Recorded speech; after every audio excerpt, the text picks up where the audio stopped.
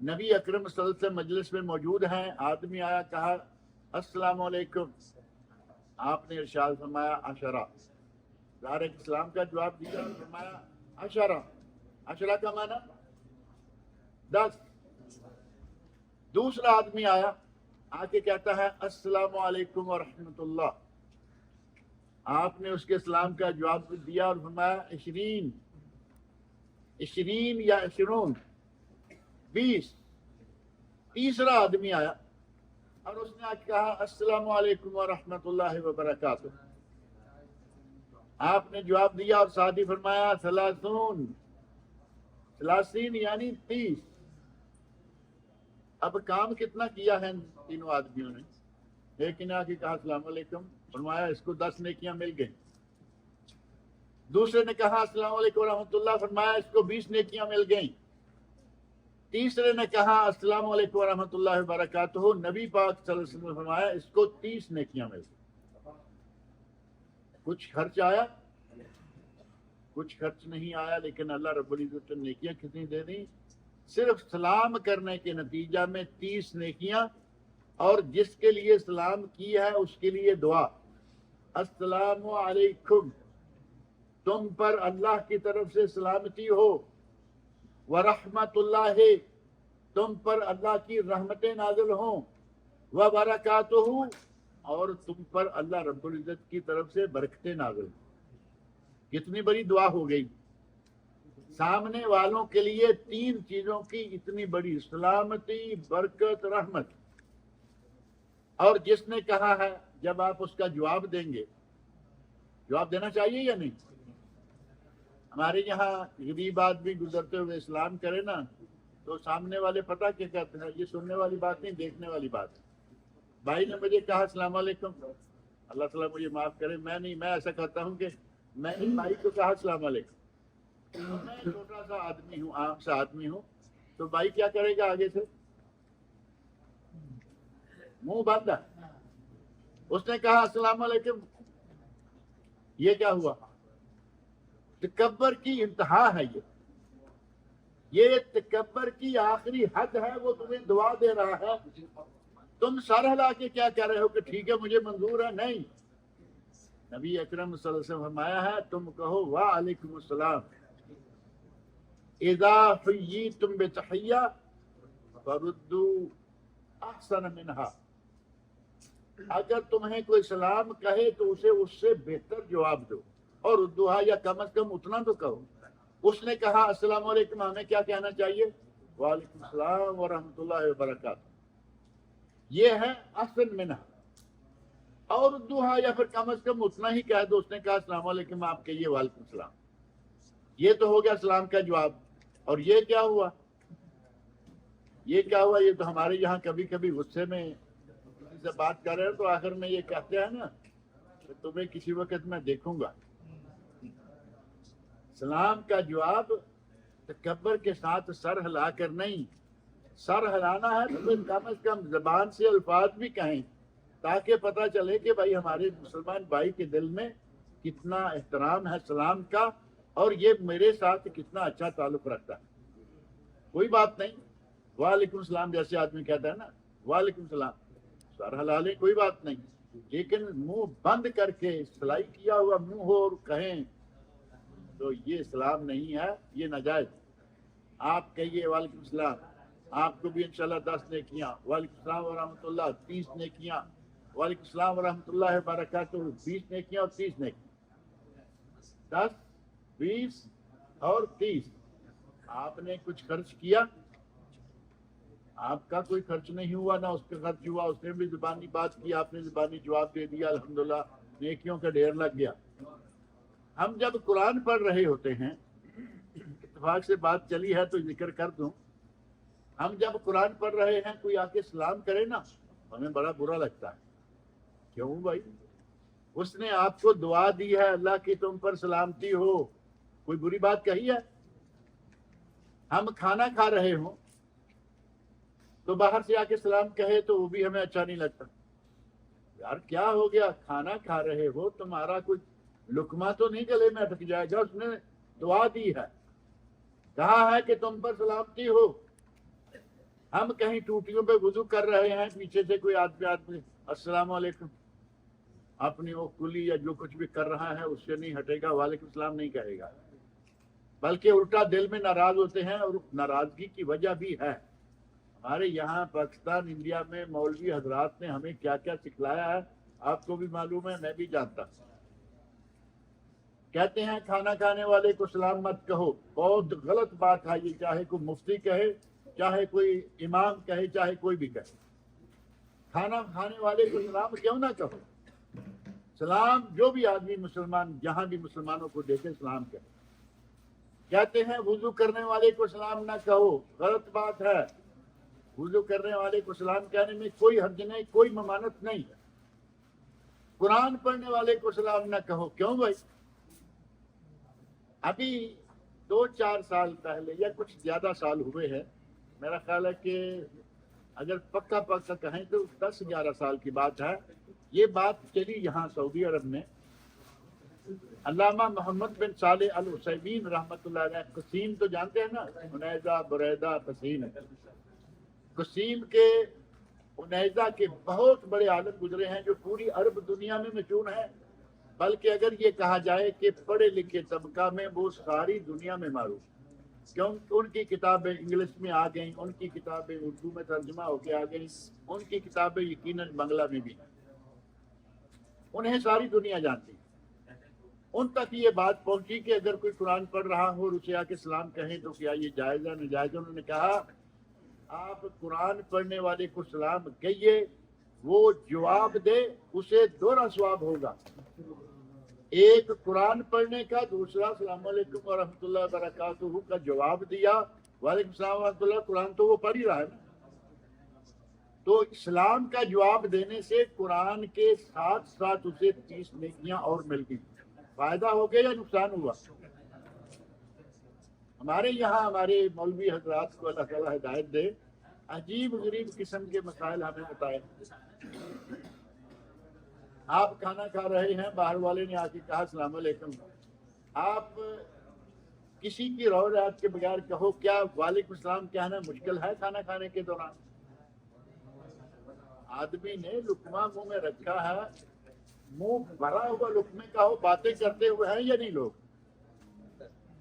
باتیں آپ سنیں گے، دسترخوان پہ بیٹھے باتیں، یہاں تو ٹائم تھوڑا ہوتا ہے، ہمیں یہاں کہ اپنا کھانا کھانے جا کے نماز پڑھنی ہے، کھلا وقت ہو، ٹیبل پہ بیٹھے ہیں، کھانا کھا رہے ہیں، دنیا بھر کی باتیں کر رہے ہیں، دسترخوان پہ اپنے گھروں میں بیٹھے ہیں، دنیا بھر کی باتیں کر رہے ہیں۔ سلام کرنے والا سلام کرے تو تکلیف ہو جائے، بڑی عجیب بات۔ بھائی آپ کا منہ بھرا ہوا ہے پھر بھی باتیں ہو سکتی ہیں، وعلیکم السلام بھی کہا جاتا ہے یا نہیں؟ کہا جا سکتا ہے یا نہیں؟ اتنی سی بات ہے، آپ کو نیکیاں کمانے کا موقع ملا، کر لیں۔ اسی طرح آدمی وضو کر رہا ہے، ہاتھ دھو رہا ہے، اپنے منہ سے وعلیکم السلام کہہ سکتا ہے یا نہیں؟ منہ دھو رہا ہے، وعلیکم السلام کہہ سکتا ہے یا نہیں؟ بازو تک ہاتھ دھونے ہیں، وعلیکم السلام کہہ سکتا نہیں؟ پاؤں دھو رہا ہے، وعلیکم السلام کہہ سکتا ہے یا نہیں؟